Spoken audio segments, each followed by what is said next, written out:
दर्शन, मेरी माँ के करा दो दर्शन, माँ के करा दो दर्शन, हे सिंह माँ के करा दो दर्शन।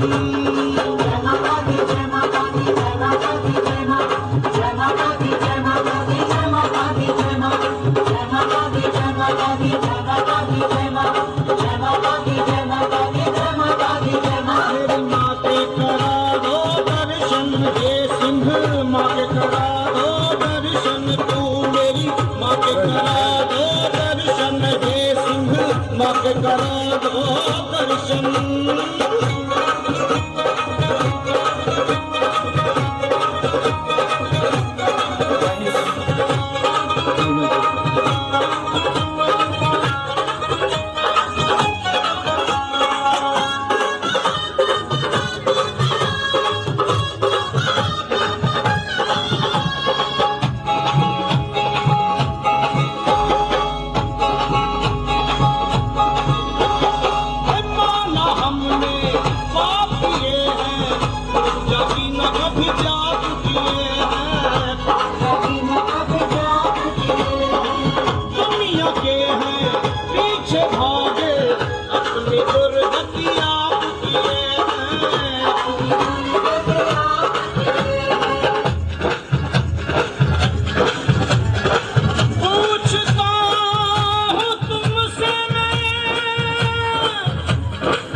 माफ कर दो दिल ये हमारा साफ कर दो, करते हैं तुम्हें भी नमन।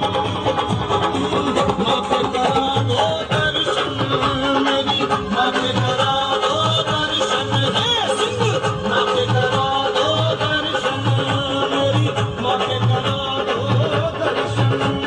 जय माता दी जय माता दी जय माता दी जय माता, जय माता दी जय माता दी जय माता दी जय माता, जय माता दी जय माता दी जय माता दी जय माता, जय माता दी जय माता दी जय माता दी जय माता। माँ के करा दो दर्शन, मेरी माँ के करा दो दर्शन, हे सिंह माँ के करा दो दर्शन, राहुल जी माँ के करा दो दर्शन।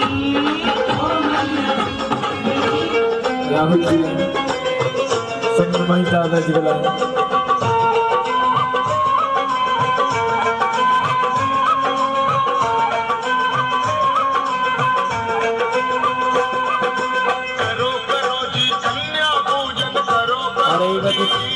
सभी कन्या पूजन करो, बारी बारी मत्था टेकने के लगा है आशीर्वाद से हाथ को पहनने लगा हमारा ऊपर करे परिवार के साथ। सुख संपत्ति ऐश्वर्य दान दे, विजय रूप यश फल महान दे, सुख संपत्ति ऐश्वर्य दान दे, विजय रूप यश फल महान दे, मन से ध्यान करो जी, कन्या पूजन करो जी, करो। बोली सच्चे दरबार की, माता रानी के प्यार की। और आएगा जिस बंधन को मत्था टेकना है, मत्था टेकिए, तिलक लगाएं, हार अर्पण करें। सभी कि तारा रानी की अमर कथा सुने बगैर अपने घर को ये रजाई लेकर नहीं जाएंगे। बोली सच्ची दरबार की। और वो दो मेहमान से जिनसे अवगत कराता, वो तो दो मेहमान आपके बीच आ ही चुके हैं। बॉम्बे को छोड़कर मिस्टर डोंगा और कलकत्ते को छोड़कर मिस्टी, दोनों आप ले चुके हो, उन मेहमानों से परिचित हो चुके हो। कहते ही राम राज में दूध बहुत था, कृष्ण राज में घी, और कलयुग में ये चाय मिली थी फूंक फूंक कर पी। बोली सच्चे दरबार की।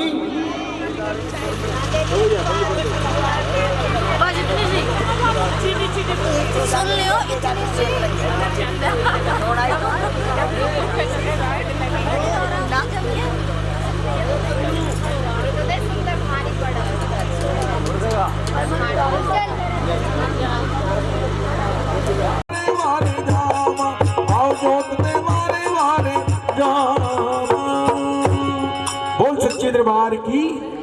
पहले पहर तेरा करांगा भजन मां दीजो जीतो बुद्धि प्रकाश, दूसरे पहर तेरा करांगा भजन मां दीजो जीतो भक्ति का दान, और तीसरे पहर में क्या मांगते हैं, तीसरे पहर तेरा करांगा भजन मां दीजो जीजो अन धन दान, और चौथे पहर तेरा करांगा भजन मां दीजो मुक्ति का धाम। बोल सच्चे दरबार की।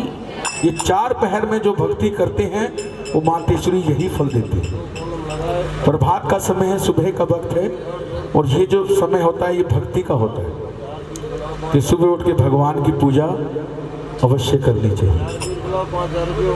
उसी में माँ भगवती प्रसन्न होती है। ये नहीं कि 12 बजे भगवान को उठा रहे हो और जो ना जब आँख खुली जब मना लिया, नहीं मिला टाइम तो शाम को मना लिया, लेकिन नहीं, 4 पहर में भक्ति का फल ये होता है। आइए नरेंद्र जी कहाँ गए, अरदास ले आओ फटाफट। सो गए क्या, ढूंढ के लाने पड़ेंगे, लालटेन ले गए, जल्दी ले आओ।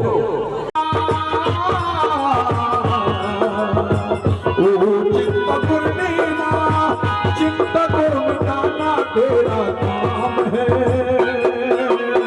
तीनों लोग से निराला जग में बनाए सुंदर धाम है। अच्छे आए शरण तुम्हारी, अच्छे आए शरण तुम्हारी, आंखों लाज हवा सुबेरा हो गया है, सुबेरा हो गया है।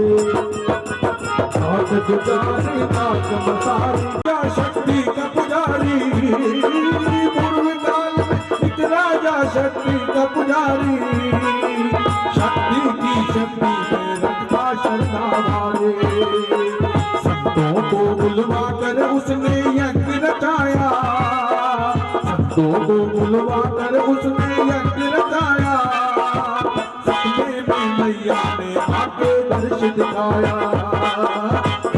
मैया ने आके दर्श दिखाया। जय जय अम्बे महारानी की, जय जय अम्बे महारानी की, जय अष्टमार्ग भवानी की, जय जय दुर्गे महारानी की। आया था प्रसाद, लेकिन वहां आवाज आई महाप्रसाद। वो कौन सा प्रसाद था, जरा हाथ खड़ा करके बताओ मुझे। ऐसे नहीं, हाथ खड़ा करके बताओ। हाँ जी बहन जी बताओ। मांस का प्रसाद,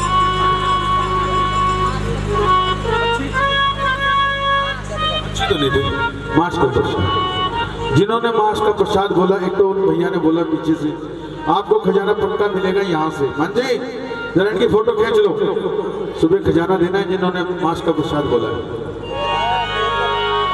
जैसे ही प्रसाद लेकर आती है बहन और वहां रख देती जहां वो कथा की तैयारी कर रही है। जैसे ही आरती करी और उस ढक्कन को खोला तो उसमें निकला मांस का प्रसाद। उस मांस के प्रसाद को महाप्रसाद बोलते थे।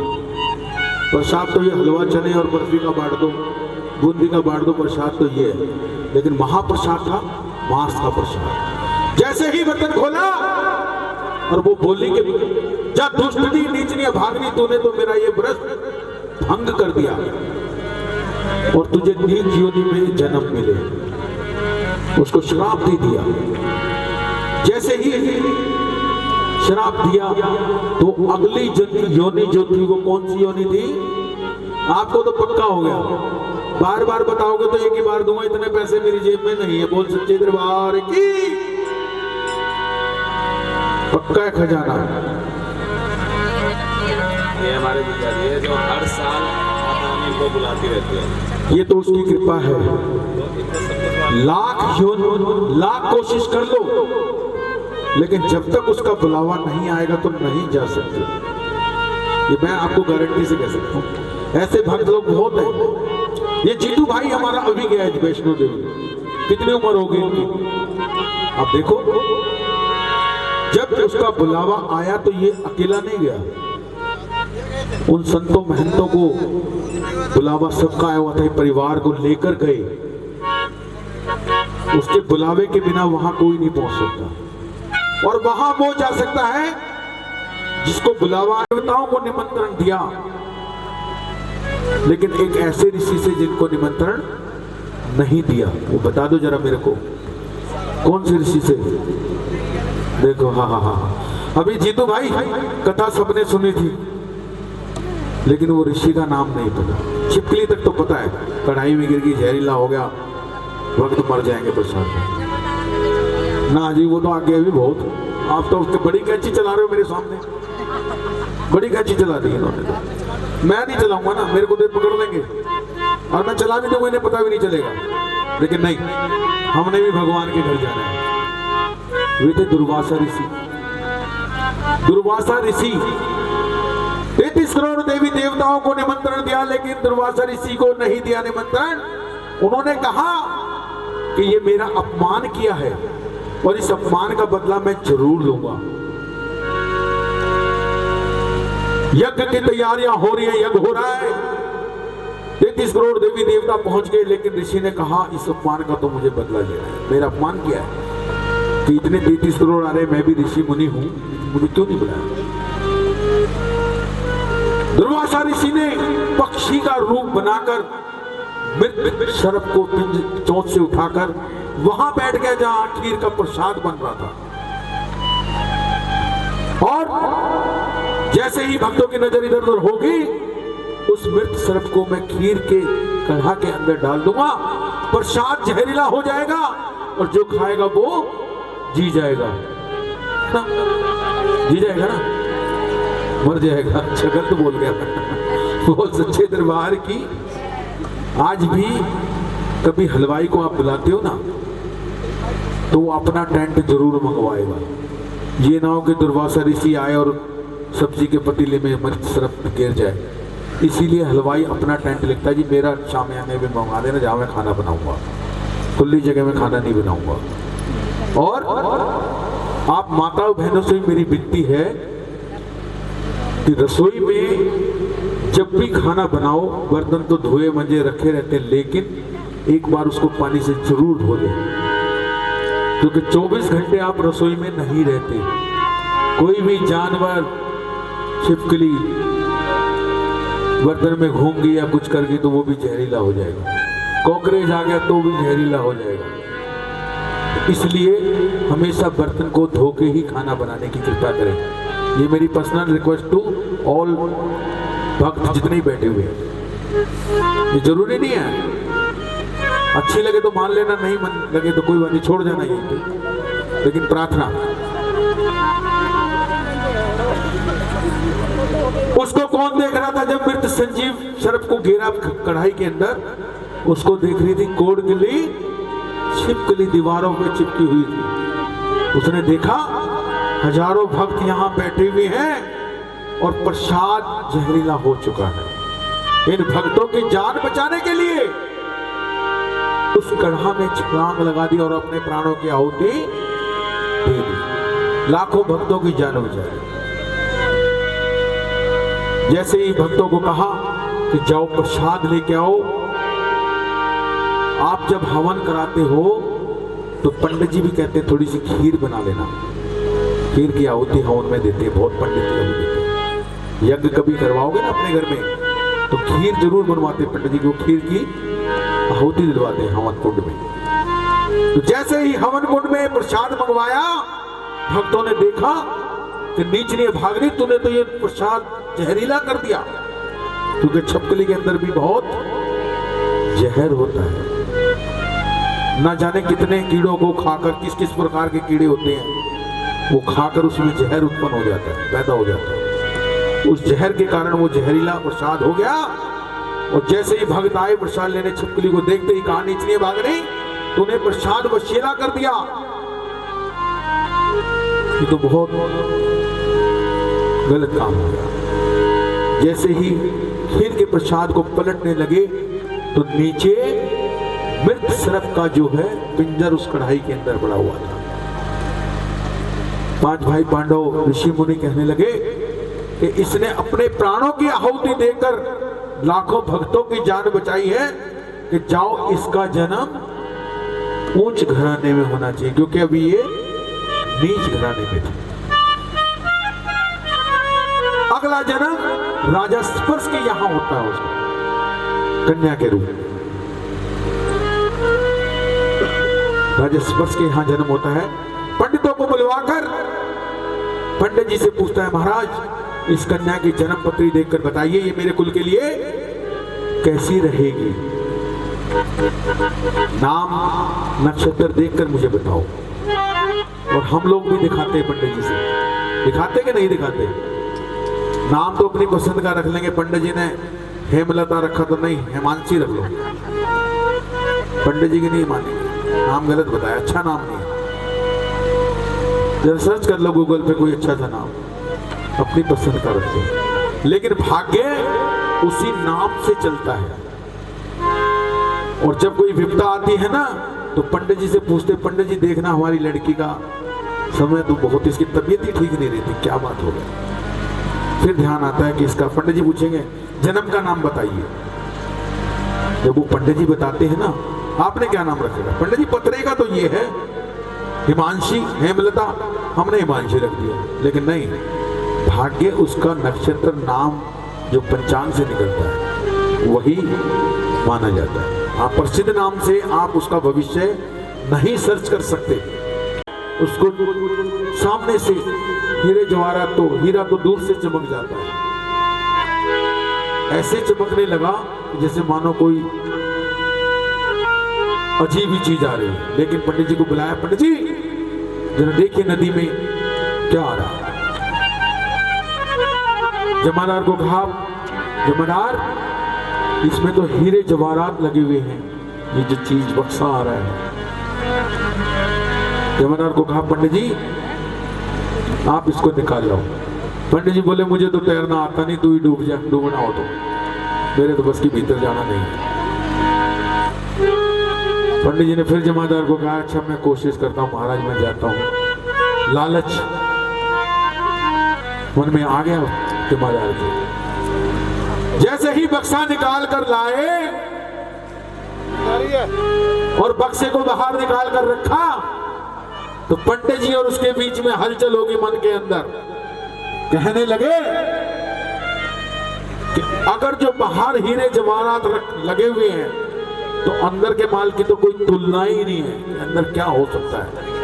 कल्पना की दोनों ने।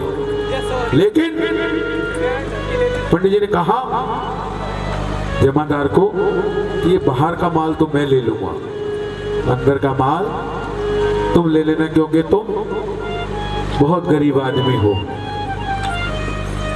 कहा ठीक है पंडित जी। लालच में तो लिया जी, मैं तो लालच बताता रहूं, आपका भी लालच हो तो बता देना, मुझे कुछ दिवा दूंगा। बोल सच्चे दरबार की, बोल सच्चे दरबार की। प्रसाद आ गया जी, 5 डोंगे आ गए, वेरी गुड, क्या बात है, आप तो एडवांस में चल रहे हो आज।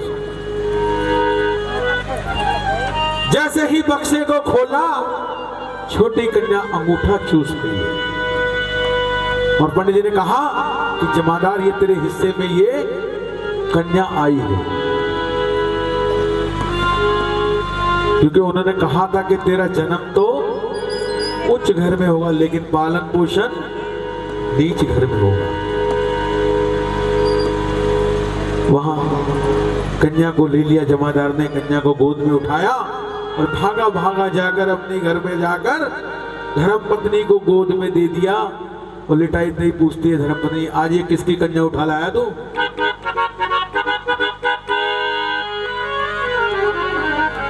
उसने कहा ये मेरी माँ ने दी है।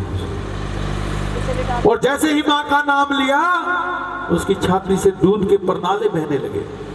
माँ की कृपा इतनी हुई उसके ऊपर। फिर उसने बताया कि चलते हुए जल में ये कन्या आ रही थी और पंडित जी ने बक्सा रख लिया और ये कन्या मेरे भाग में आई। मेरी माँ ने मुझे दिया है, जो मैं वहां सेवा करता था मंदिर में, निस्वार्थ भाव से अपनी विनती करुणामयी पुकार माँ भगवती को हम सुनाते थे। उनकी जहाँ माँ भगवती की जोत प्रचंड हो रही है। तारा रानी रोशनदान के रास्ते से नीचे जा रही है, उसके पैरों का पायल निकलकर रास्ते में गिर गया। लेकिन तारा रानी को तो ये था मेरे को जागरण में जाना है, पायल वायल की कोई परवाह नहीं। वहां जाकर देखा कि मेरी पायल थी। ये कलश आ रहा है जी, ये पितरों के नाम का होता है, इसमें गुप्त अरदास है, गुप्त अरदास बिना देखे इसमें बिना उसके डालिए, जो भी जिसकी श्रद्धा भावना तुम्हारी कन्या नहीं डालेगी। हाँ, ये कलश आपके बीच में आ रहा है, इसमें डाल दीजिए।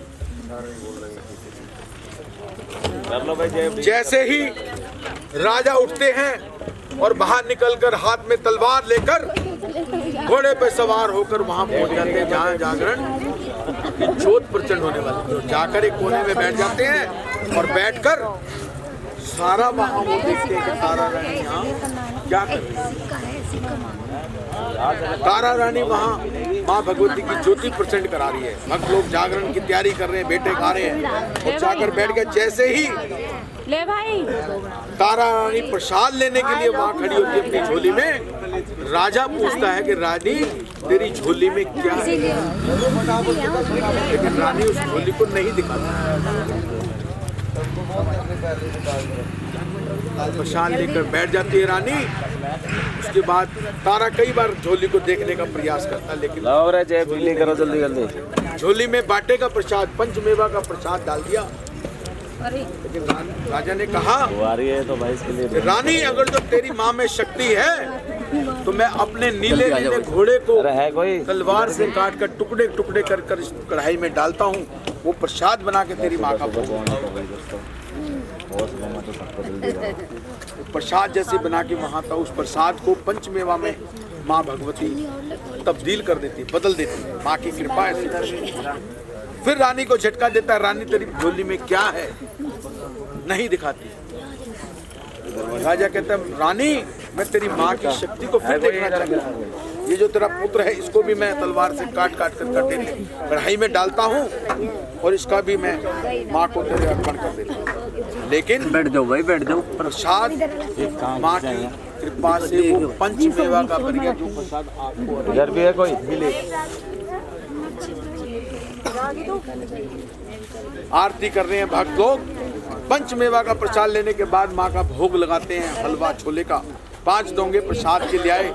पहला भोग मेरी माता रानी को लगाते हैं, दूसरा भोग तारा रानी को, तीसरा भोग घोड़े को, चौथा पुत्र को, और 5वां प्रसाद जो 5वां डोंगा प्रसाद है वो भक्तों के लिए अर्पण करते हैं। जाओ ये प्रसाद भक्तों में बांट दो।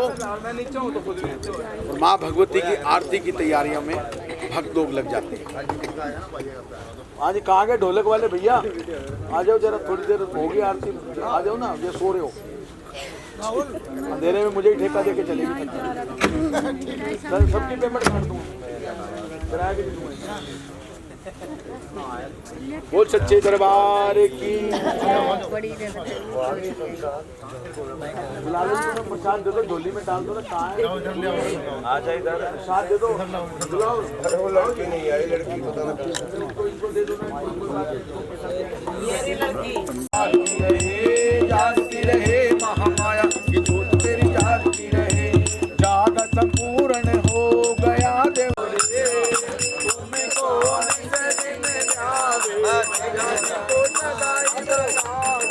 हरे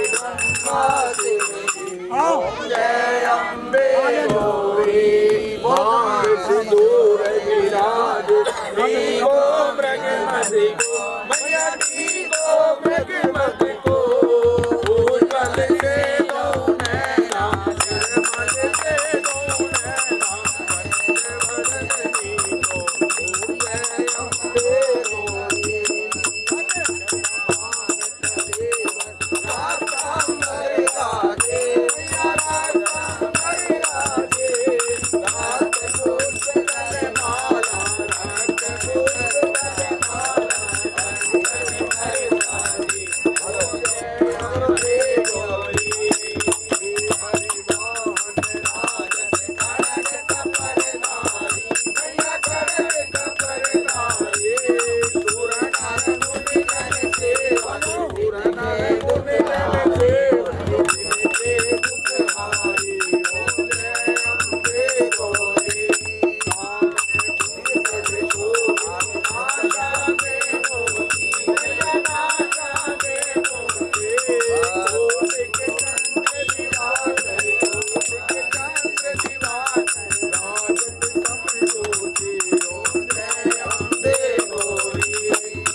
सुर विलोचन है इस दिन मधुमाती ओम जय अम्बे गौरी ओम सट योग निहारत नेत्र करते हैं मैया नेत्र करते हैं ओम भारत काल में गंगा हरे बंदे और बाजत डमरू जय अम्बे गौरी पूजा चारे दिशो हर मुरारा मैया हर मुरारा मन फल पावे मन मन चावल पावे सेवत सरनाई जय अम्बे गौरी कंचन थाल विराजत अगर कपूर बाती मैया अगर कपूर बाती श्रीमाल खेत में विराजत धौलागढ़ में विराजत कोटि रतन ज्योति ओम जय अम्बे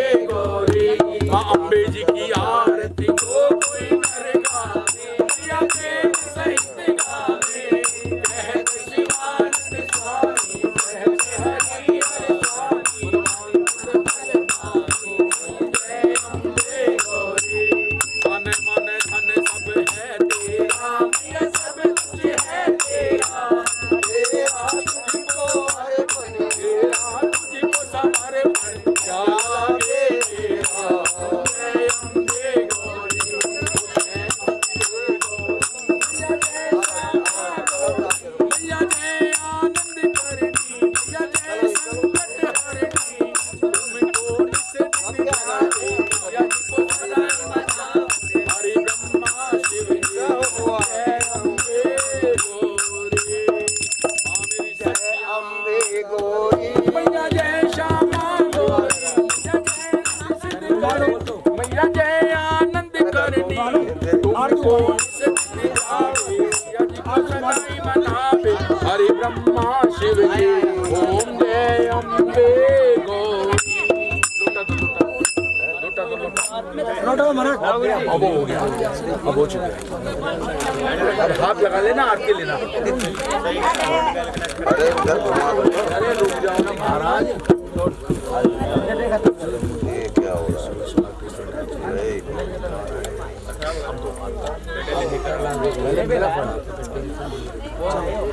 चलो भोग लगा दो आओ माता भोग लगाओ माता